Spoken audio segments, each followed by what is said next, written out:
əsaslandırın. Nə üçün belədir? Nə üçün İtaliya? Bax, bu Bilirsiniz, da önəmli suallardan biridir. Təkcə İtaliya Avropa İttifaqında deyil, dünyada 10 ildən artıq bir dönəmdə Azərbaycanın davamlı olaraq bir nömrəli iqtisadi tərəfdaşıdır. Çünki iqtisadi tərəfdaşın özəyində ticari münasibətlər durur və ticari münasibətlərin də ticarətdə müsbət saldo verən ölkə bir ölkəyə, o ölkə üçün daha sözün həqiqi mənasında iqtisadi əzizlik mahiyyəti daşıyır. Bugün, məsələn, dünyanın bir nömrəli dövlətinin rəhbərinin apardığı siyasət, Trumpın, məsələn, xarici ticarət məsələləri üzrə ölkələrlə münasibəti və ölkələrlə danışıq ritorikası və qoyduğu şərtlər bilavasitə fokuslanır ABŞ kimi dövlətin ticarət yönündə olan münasibətlərini ən ön plana çəkməsi.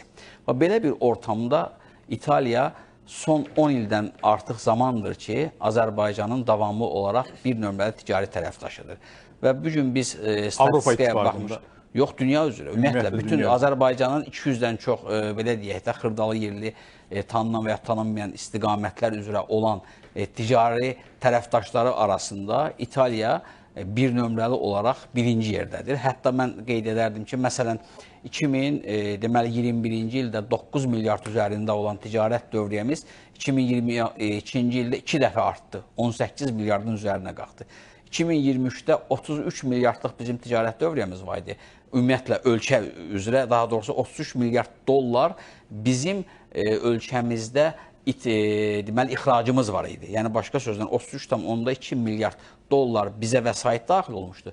Bunun 15 milyarddan artığı İtaliyadan gəlmişdi. Yəni, biz ölkə olaraq qazandığımız hər 100 dolların 50 dolları İtaliyadan gəlir.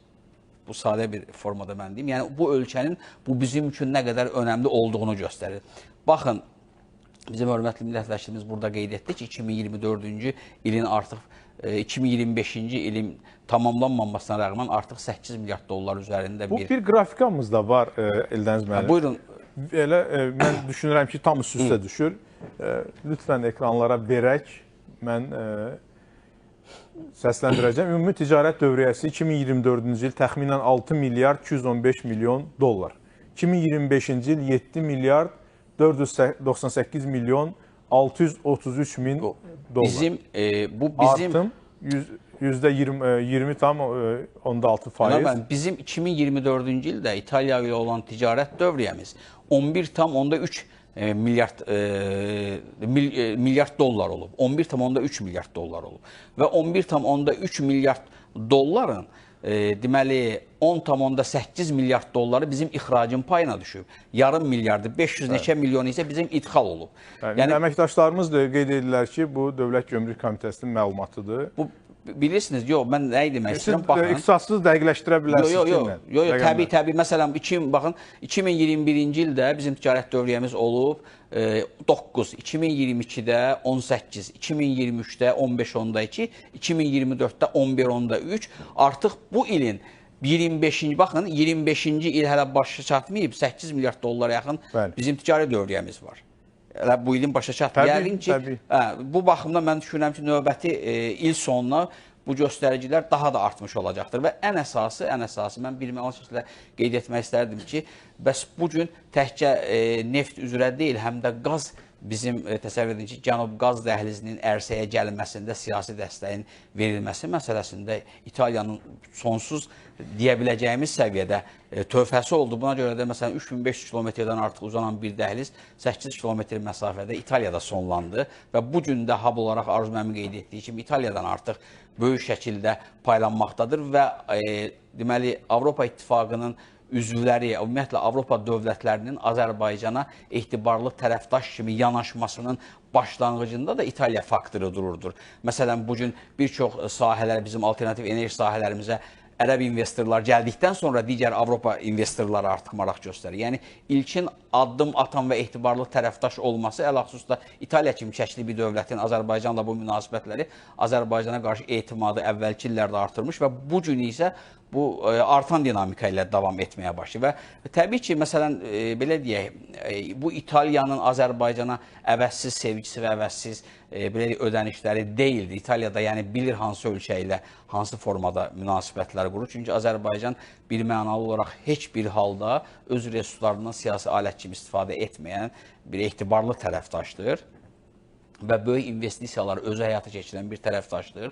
Eyni zamanda baxın, Azərbaycana İtaliya bu qədər vəsait ödəsə belə, amma qarşılıqlı investisiya fəaliyyətini biz görürük ki, Azərbaycan İtaliyanın bizə yatırdığı investisiyadan 2,5 dəfə daha çox investisiya yatırıb. Daha bir qrafika var, buyurun. Onu da təqdim edək, əməkdaşlarımız hazırlayıblar.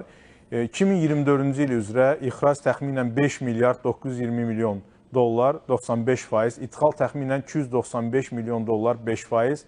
2025-ci il üzrə ixrac 7 milyard 195 milyon dollar, 96%, ixal 303 milyon 334 milyon dollar, 4%. Bu cədvəli görəndən sonra bildim, bu 2024-cü ilin birinci yarısınındır. Eyni dövr üçün. Bu birinci yarısı olduğuna görə əvvəlki cədvəlinizdə də 6 milyard, 2024-ün birinci yarısı olduğu üçün 6 idi. Bu da birinci yarısıdır.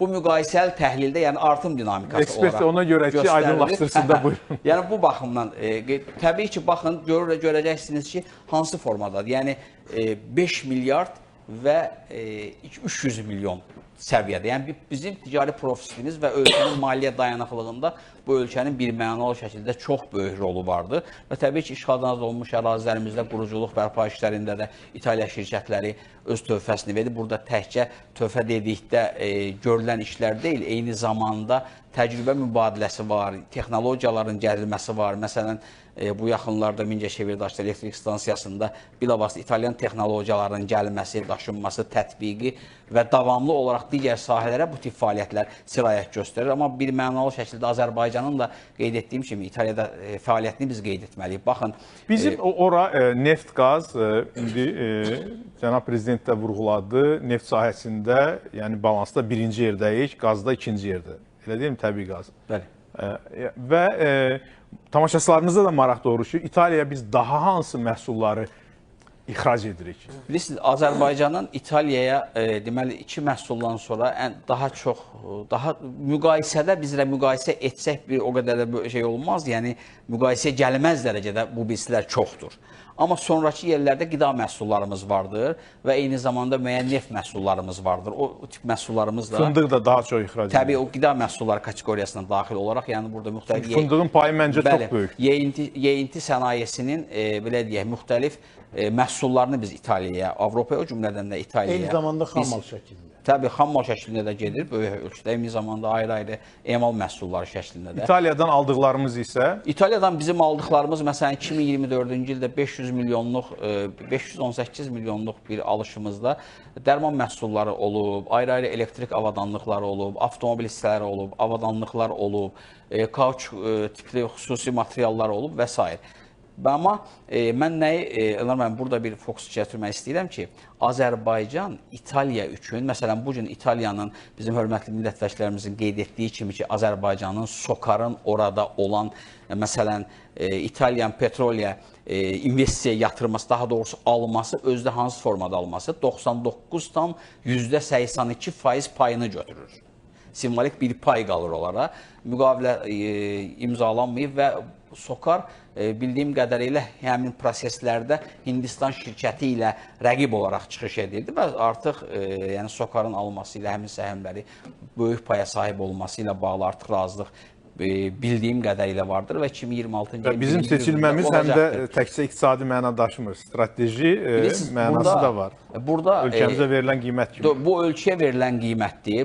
Çünki burada proseslər belədir ki, yəni bir çox meyarlar üzrə dəyərləndirmə prosesləri var ki, məsələn, 1600 işçisi var orada, işçiləri ixtisar olunmayacaq, Avropa standartlarına uyğun olaraq orada fəaliyyət təmin olunacaq, neft emal zavodu, emal prosesləri həyata keçiriləcək, satış məntəqələri var, Avropa standartlarına olaraq satış prosesi həyata keçiriləcəklər. Bunun müsbət bir tərəfi də odur ki, mən düşünürəm ki, Avropada olan belə bir istehsal sahəsi, emal sahəsi təbii ki, Avropa standartlarına uyğun olacaqdır.